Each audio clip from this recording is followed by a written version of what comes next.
அப்புறம் ஒரு பொட்ட பிள்ளை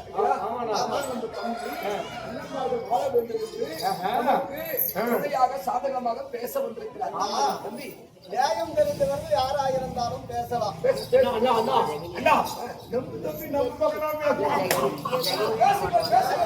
யாரானாலும் பேசலாம். நீங்கள் செய்வதெல்லாம் தவறு. பார்ப்புகள் தர்மராஜன் படைத்தடும் பொருளை தோற்று தன்னையும் தம்பி மாறியும் தோற்று ஒருவனுக்கு சோர்வையிட்டு தொண்டராய் கொண்டு சேர்த்துள்ளனால் இந்த பாஞ்சாலி சூதாட்டத்தில் வைத்து ஆடுவது தகாதன்னா தகாது தவறு. சொல்லு விளக்கமா சொல்லு. சூதாட்டத்தில் நாடு நகரம் அத்தனையும் தோத்துட்டாரு. சரி, அவரும் தம்பிமாரும் தோத்துட்டாரு.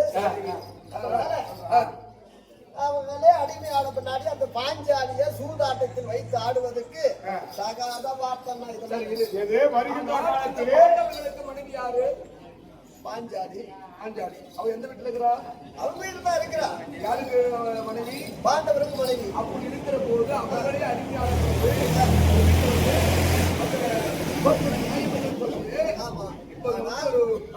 அந்த பாஞ்சாலியாகப்பட்டவர் இந்த ராஜ சபையில் அவர் கண்ணீர் வருவது தண்ணீர் என்று நினைக்காதீர்கள். டெல்லியாகி அசனாபுரத்தில் ஒரு நாளைக்கு ரத்த ஆறாகத்தான் போகிறது. சிமாதானம் அழிய போகிறது. நீங்கள் எல்லாம் அழிய போறீர்கள். நம்ம பக்கம் பேசுவான்னு பார்த்தா அவன் பக்கம் சப்போர்ட்டா பேசுவான். டேய், யார் பக்கம் சப்போர்ட்டா பேசுனியா? அங்கே போ. யாராவது ஒருவர் இருந்து நியாயத்தை பேசுவார்களா என்று பார்க்கிறேன். என்னோடு சேர்ந்து பில்லும் பண்ணி கொடுப்பவரையாக நீ எதற்காக பேசி பிடிக்கிறாய் தம்பி? தம்பி என் சமாதானமாகப்பட்டது பேசுகிறாய் என்று சரியா? சரி தம்பி, நீ ஏன் இவர்களோடு கஷ்டப்படுகிறாய்?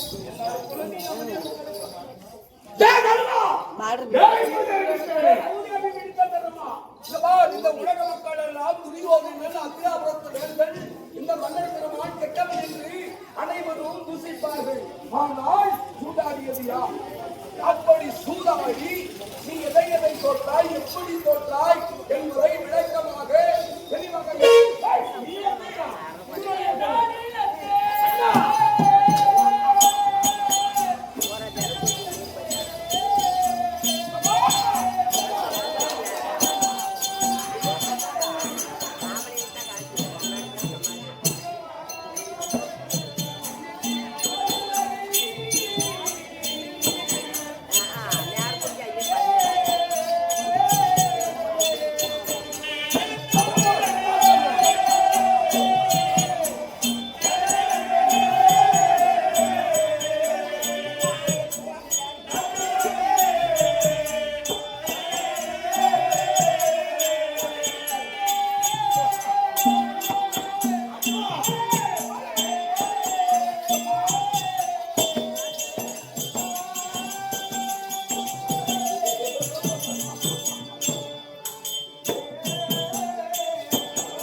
தம்பிமார்களை நான் இழந்தேன்.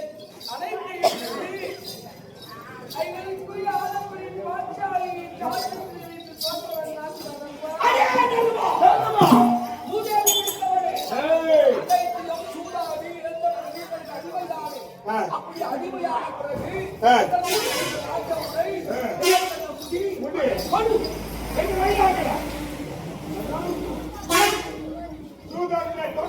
முடியாதற்கு முடியாத கேட்டு விடாக்கலாம்.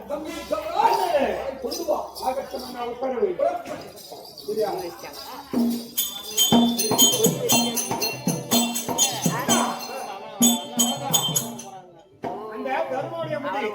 உன்னுடைய முடி ரத்ன முடியை காட்டிடும். நீங்கள்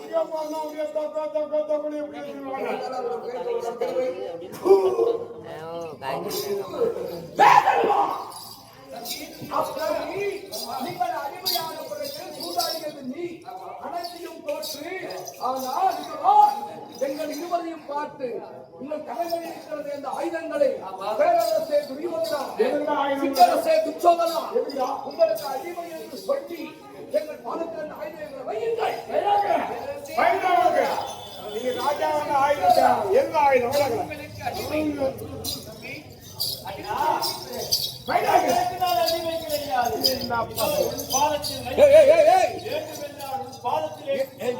ஜானி வர்த்ததான்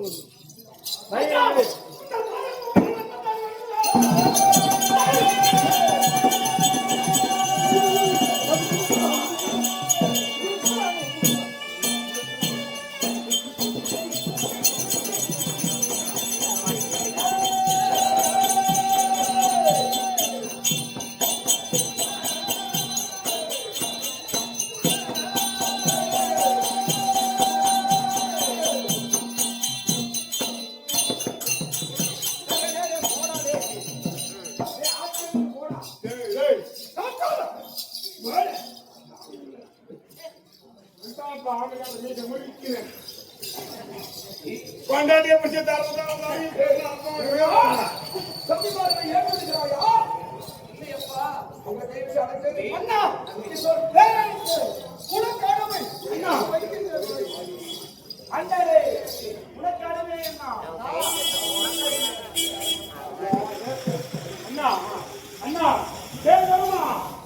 கம்பிமார்களை ஏவி விட்டு வேடிக்கை பார்க்கின்றாயா?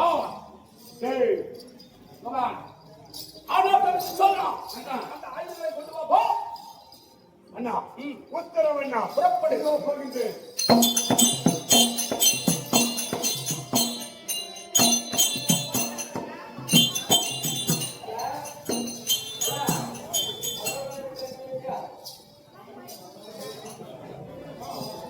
அண்ணா எனது தம்பி சொல்ல சென்றிருக்கிறார். அனைத்து ஆயுதங்களையும் கொண்டு கொடு. அண்ணா இது அந்த மூதேவி வித்த தருமபுரிய செங்கோல் 57 அந்த தேசத்தை அவன் ஆண்டவர்கள் பார்த்து அது சரி. இது என் மகன் அர்ஜுன மைந்து பார்த்தா அன்னைக்கு மனுஷா போறது. இது நகல் மைந்த அந்த வாது குறைவாது இது அந்த சகாதேவ மைந்து. எல்லாம் சரியா போச்சு. இன்னொரு ஆயுதம் எங்கே? இன்னொரு ஆயுதம்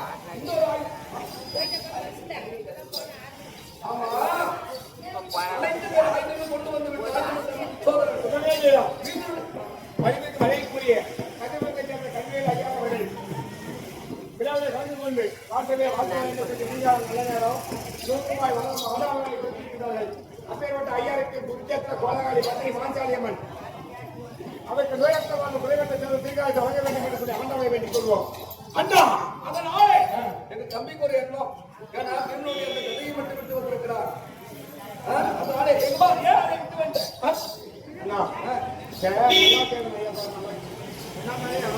அண்ணன் ஒரு ஒட்டு இருக்குது. அதே மாதிரி அனந்தமிக்கு ஒரு பாகமும் இருக்குது. சரி இப்ப என் பங்குக்கு 4 பேர் தான் எடுத்துன்னு வந்துட்டேன். சரி 4 பேர் எடுத்துன்னு வந்துட்டேன். சரி அந்த ஒண்ணுக்கு பத்தியா அது உண்டு பங்கு போயிருக்கணும். ஓஹோ அந்த கதையை போய் நான் எடுக்க வேண்டும். அந்த பீமன் என்னை கொண்டு விட வேண்டும். எதிராக அதனே யோசனை நாமளே அமைச்சரலாம் அப்படின்னு சொல்லி ஒரு கல்யாணம் வந்துச்சு. சரி இருந்தாலும் நம்ம அண்ணன் தம்பியா நான் பேரரசன் நீ சிற்றரசன் சேர்ந்து கொண்டு வரலாம். ஆபத்து அண்ணா என்ன போலாம் என்ன அனுமதி ஐயோ எனக்கு இந்த பக்கத்துல ஆகிறதுல ஏன்னா பீமங்கலம் இப்ப புறப்படலாமா? ஆனா போலாம். ஐயா ஏன்னா எனக்கு இந்த பக்கமும் எனக்கு ஆகவில்லை. ஏன்னா, பீமன் போட்டுட்டா. நீ அந்த பக்கம் போ. சரிங்க. போலாமா? போலாமா?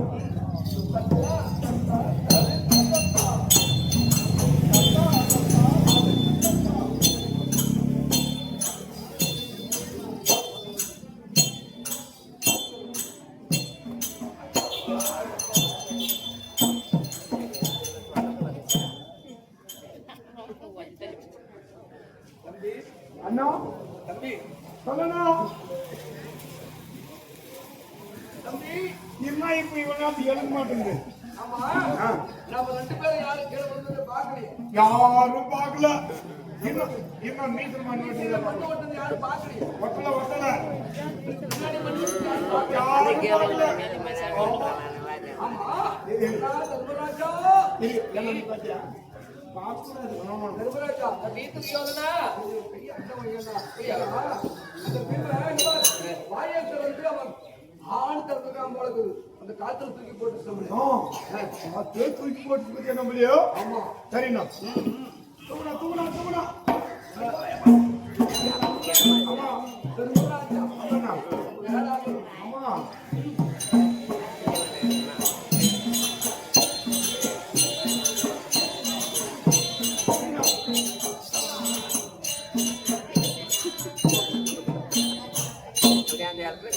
என்ன ஆச்சரியம்? என்னன்னா அது? 2 பேர் சேர்ந்ததை தந்துருங்க. மேல் மூச்சு கீழ் மூச்சு வாங்குது.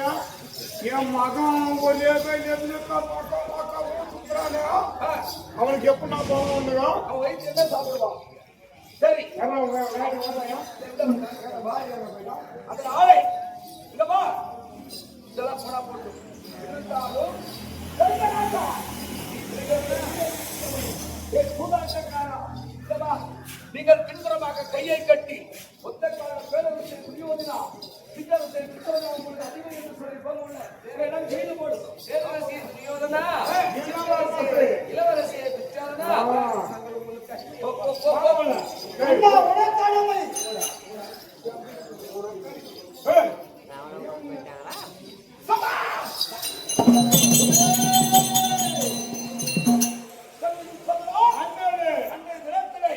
இந்த பாங்கான அண்ணனை பார்த்து வாட்சமையிலே பகைத்தாலே அவளை கொண்டு வந்து என் மனது நுழைந்த அவலத்தை வேண்டாம்.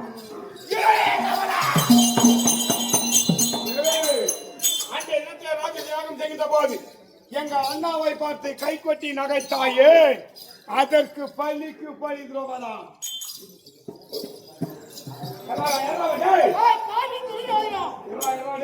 எங்கள் ஐவருக்குரிய தேவி உன் தந்தை எங்கள் உத்தரப்படி விட்டு நம்பி உத்தானா அந்த கோயில் முடித்து வரக்கூடிய உதயத்தை கூந்தல் முடியும் அறியும் நான் கண்டிப்பாக ஜலம் பண்ண மாட்டேன். இது சத்தியம்.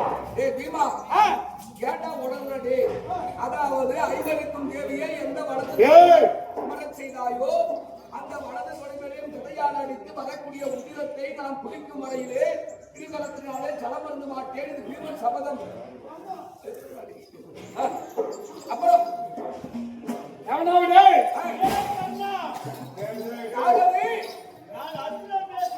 என்ன வந்தால் வாதிக்குவா இல்லை என்றால் சோதிக்குவா என்று எந்த வாயால் அழைத்தாயோ உன்னை கொல்லாமல் நான் விடமாட்டேன். இந்த அர்ஜுனனின் சபதம்.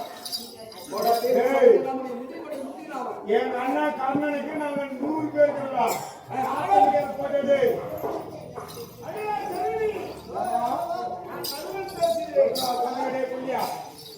எந்த கையால் சூடு கொள்ளையால் என்னை நாட்டாக அந்த கையை நான் வெட்டி என் சபதத்தில் நிறைவேற்றப் போகிறேன். எங்க மாமா சாதாரண போனாடே. அப்புறம் என்ன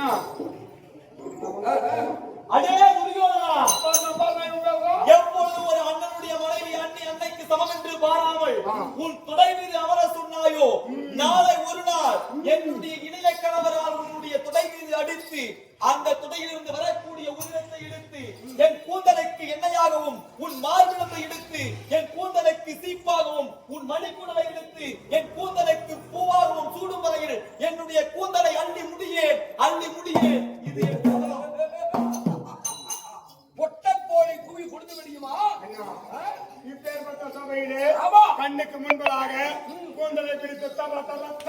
பிடித்து இழுத்து வந்து இல்ல 5 பேர் கம்முன்னாங்க. அவங்க வந்து அடிக்கிறதாவது நம்ம சாகிறதாவது போய் இந்த பிறவி சபதம் என்ன செய்யும்? ஆனால் ஒரு வார்த்தை இந்த வா நான் இந்த சபையை அமர்கிறேன் அரங்கேற்றம் செய்து அங்கே வைத்தடி அந்த சபதத்தை நிறைவேற்றி பார்த்தபிலே மாணவன் செய்கின்றேன். உத்தரவண்ணா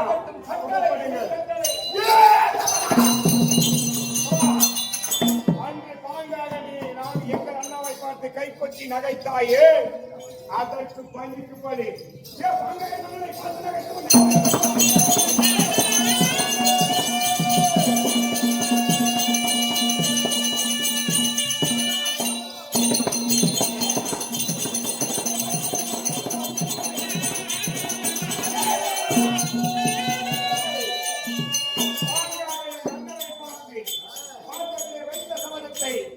அதை பார்க்கின்றேன். நீங்காமல் அந்த இந்த சபையை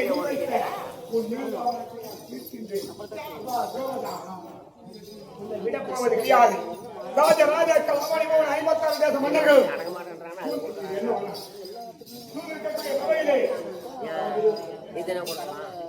சபையிலே உன்னை மாகாண பங்கம் செய்யாமல் விட மாட்டேன். ஐயா மணிக்கட்டு ஒரு தேங்காய்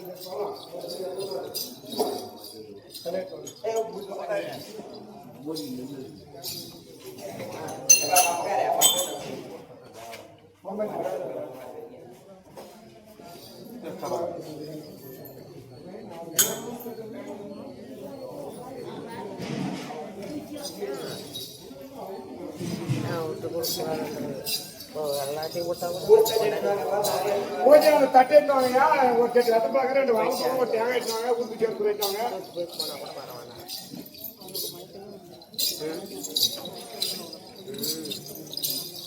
கேள்வி அன்பான பெரியவர்களே ராஜேந்திரர்களே இந்த பகலை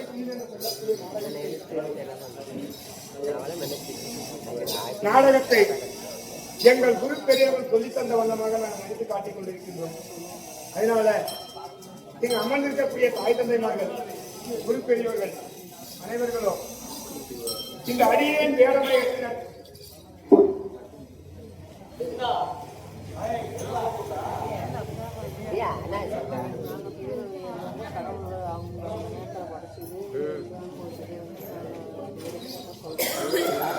எங்கள் குரு பெரியவர்கள் சொல்லி தந்த வண்ணமாக எங்களால் இயன்ற வரை இந்த நாடகத்தை எடுத்து காட்டிக் கொண்டிருக்கின்றோம். அதனால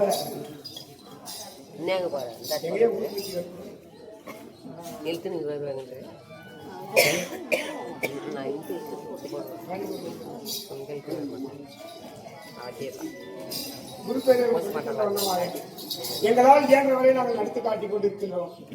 அப்படி நடத்தி காட்டிக் கொண்டிருக்கின்ற போது இந்த துச்சோதன வேடத்திலே நடிக்கக்கூடிய நாம் எனக்கு குடும்பம் இருக்கிறது, இங்கு அமர்ந்திருக்கக்கூடிய 5 தாய்மார்கள் குரு பெரியவர்கள் கலையிலே வல்லவர்கள் மற்றும் வயதிலே மூத்தவர்கள் அனைத்து தாய்மார்களோ குரு பெரியவர்களோ நண்பர்களோ இந்த துச்சோதன வேடத்திலே நடிக்கக்கூடியவன் பாவி இவன் இப்பெல்லாம் மாணவர்கள் பண்றான். அம்மால இவன் நாசமா போயிடுவான், பிடிச்சவரா போயிடுவான் அப்படி என்று சொல்லி தயவு செய்து யாரும் சாப்பிடுவாங்க. ஏன்னா நாங்கள் நடித்து காட்டிக் கொண்டிருப்பது ஒரு மகாபாரத கதை. இந்த மகாபாரத கதையிலே இது ஒரு வேடம். அந்த வேடத்தை ஏற்று நாங்கள் நடித்துக் கொண்டிருக்கின்றோம். ஏன் இந்த தகவலை நான் சொல்லணும்? அதாவது இந்த மகாபாரத கதை என்று சொல்லக்கூடிய மகாபாரதத்தை தமிழை மொழிபெயர்த்தவர் யார் தெரியுமா?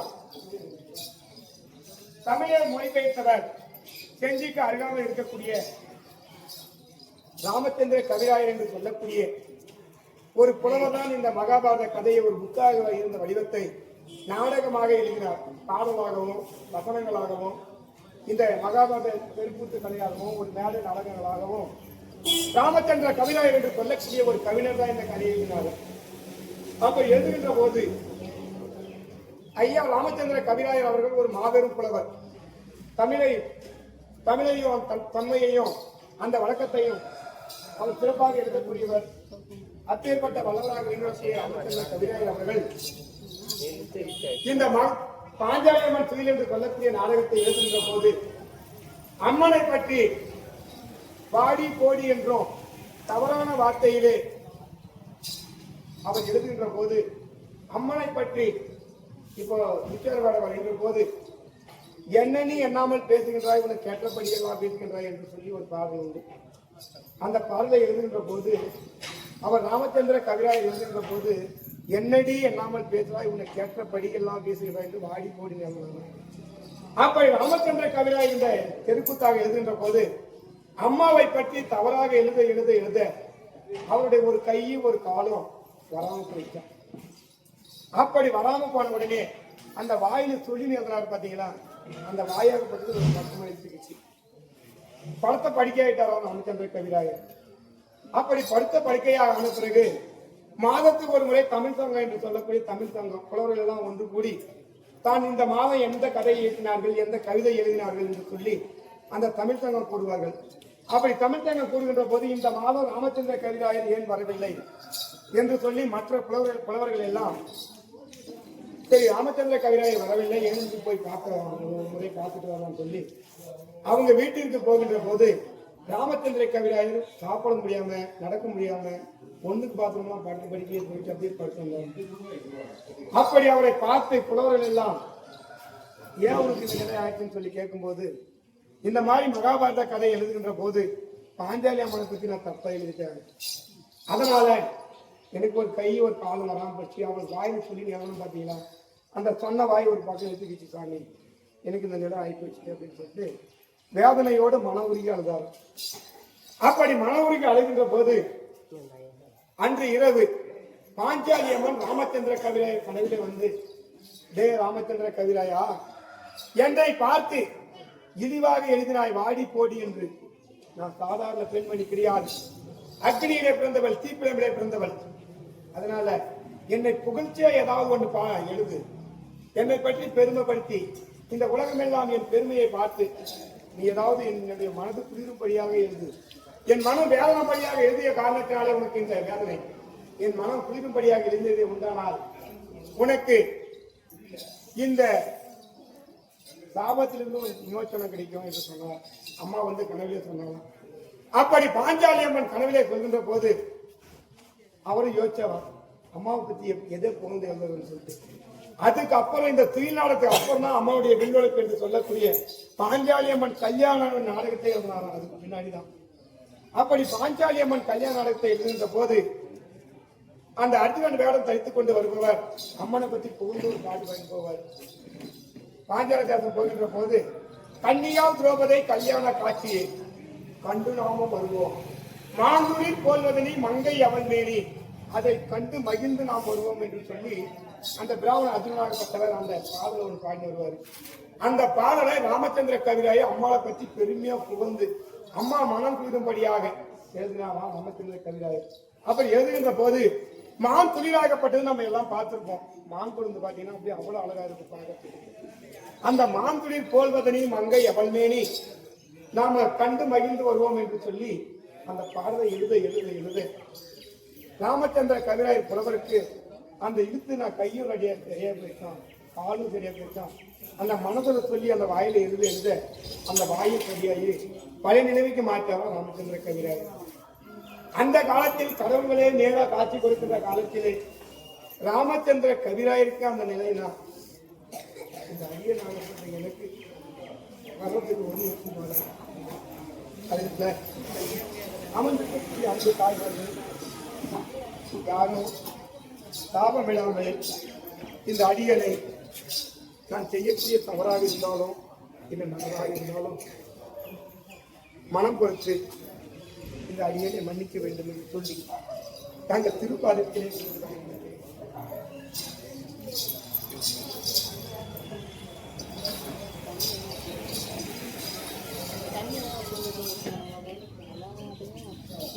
அங்கே இருக்கா அவங்க உள்ள உள்ள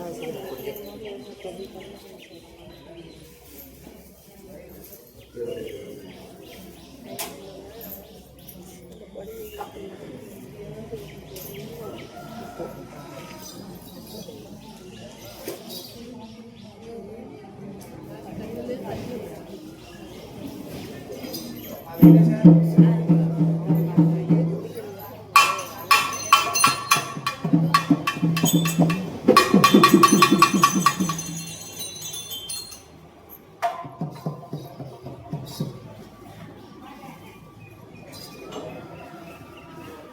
அதனால இங்க அமர்ந்திருக்கக்கூடிய தாய்மார்களுக்கு பெரியவர்கள் யாரும் எனக்கு தாபம் இடம் வேண்டாம் என்று சொல்லி தாபமிட வேண்டாம் என்று சொல்லி உங்கள் திருப்பாதங்களை இந்த அடியனும் நன்றாக இருக்க வேண்டும் என்று சொல்லி என்னையும் வாக்குங்கள் அம்மா என்று சொல்லி உங்கள் பாதத்தை வணங்கி அம்மன் பாதத்தையும் வணங்கி இந்த புயல் நாடகத்தை நாங்கள் நிறைவு செய்கின்றோம். அம்மா அண்ணன் நல்ல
வந்திருக்கக்கூடிய தாய்மார்கள் ஒரு 3 பேர் வந்து இந்த மஞ்சள் திலகத்தை நிலையிட்டு இந்த புயல் நாடகத்தை நிறைவு செய்யுங்கள் சொல்லி உங்கள் குழந்தையை போல எனக்கு ஆசீர்வாதம் கொடுத்து இந்த புயல் நாடகத்தை நிறைவு செய்ய தாய்மார்கள் நல்லவர்கள் பெற வேண்டும்.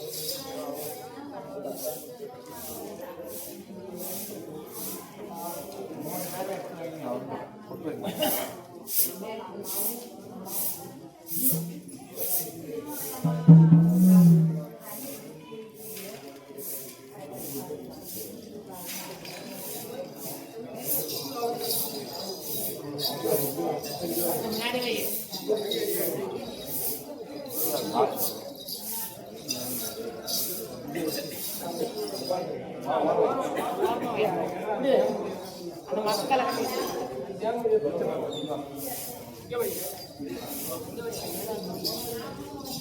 இங்க அமர்ந்திருக்கக்கூடிய குறிப்பெரியவர்கள் அனைவர்களும் கைத்தட்டி ஆரவாரம் செய்து இந்த தீல் நாடகத்தை நிறைவு செய்ய நல்லாதரவு தருமாறு அனுமதி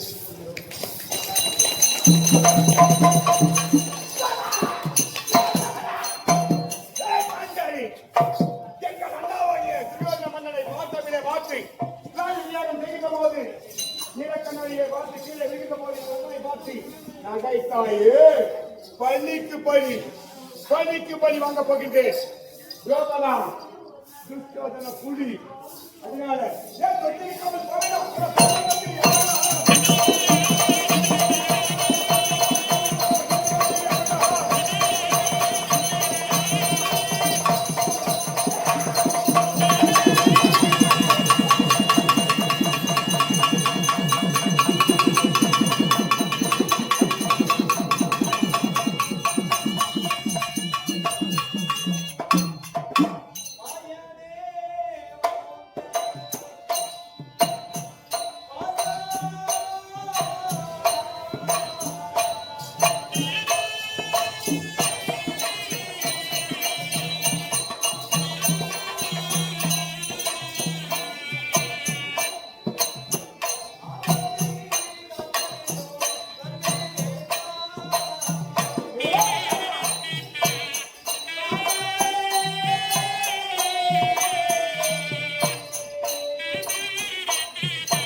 மாயவன் வருவானா?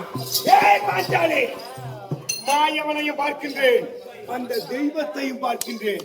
இந்த துச்சோதனுடைய வீரமா இல்லை அந்த மாயவனுடைய சக்தியா? அதையும் பார்க்கின்றேன். ஏலவரா தெய்வமா? தெய்வமா? தெய்வம் தான் என்ன செய்யும்?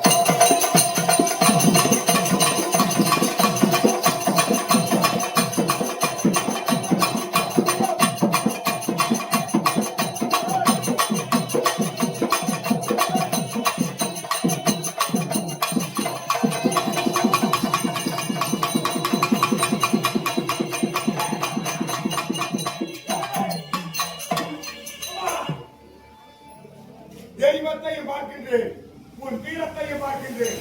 மாறாத குயில் வளர மந்திரங்கள் கட்டியிருக்கிறாயா?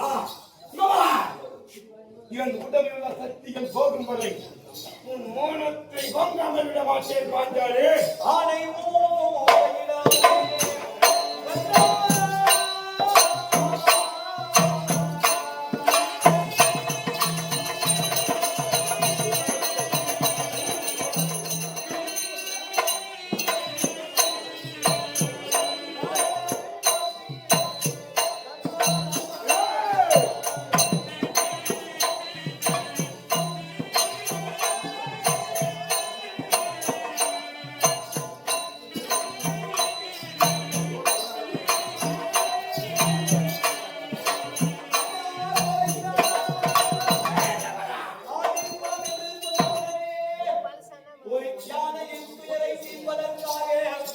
திரௌபதா நாளை முறையிடவே வந்தாய் ஏய் முதலையை பாய் பிளந்து அந்த ஆணையினுடைய ஆபத்தை காத்து அண்ணா இந்த தங்கையினுடைய ஆபத்தை நேரத்திலே வந்து ஏய் திரௌபதா காக்க வேண்டுமே அண்ணா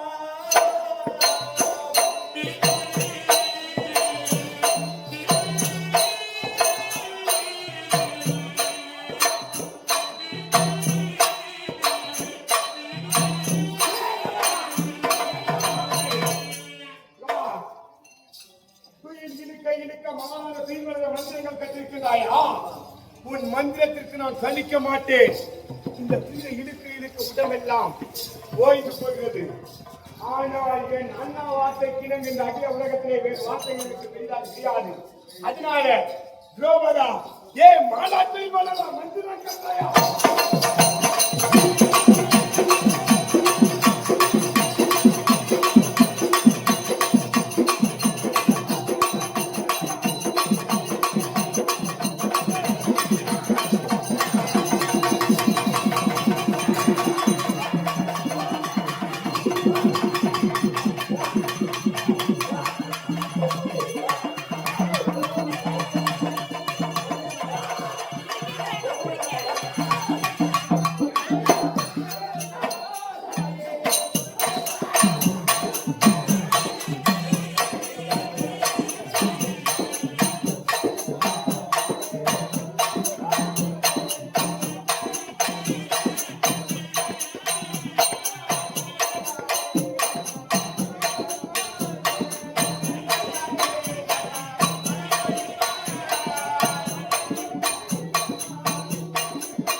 விட்டல் விட்டல் விட்டலே ஜெய் பாண்டுரங்கா விட்டலே